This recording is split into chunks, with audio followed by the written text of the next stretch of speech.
ჩვენ ბათუმის ხელოვნების სახელმწიფო უნივერსიტეტის სტუდენტების ნაწილი ვუერთდებით სახალხო პროტესტს. ჩვენ ვიკავებთ უნივერსიტეტის ფოიეს მანამ, სანამ ჩვენი მოთხოვნები არ იქნება დაკმაყოფილებული. ჩვენ ვითხოვთ ჩვენი დეკანის, მამუკა ჯორბენაძის და სტუდენტების, დავით გვიანიძის, გურამ მიქელაძის, ანრი კაკაბაძის და გიორგი დავითაძის გათავისუფლებას. ასევე ანდრო ჭიჭინაძის, ვეფხია კასრაძის, გიორგი ჩაჩანიძის და ყველა რეჟიმის პატიმრის. ჩვენს მთავარ მოთხოვნად რჩება ხელახალი, სამართლიანი და დემოკრატიული არჩევნები. ვაცხადებთ, რომ ჩვენი პროტესტი არის მშვიდობიანი, არ ვუშლით ხელს სასწავლო პროცესს. ვითვალისწინებთ განსხვავებული აზრის მქონე სტუდენტების უფლებებს. იმედს ვიტოვებთ, რომ ისინი გაიაზრებენ ჩვენს პოზიციას, მხარს დაგვიჭერენ, რადგან ჩვენ ვიბრძვით ყველა სტუდენტის ღირსეული მომავლისთვის.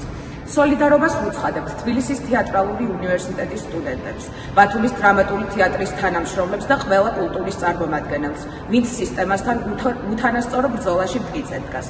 ძალა სტუდენტების ერთობაშია, ჩვენ გავიმარჯვებთ სახელოვნად.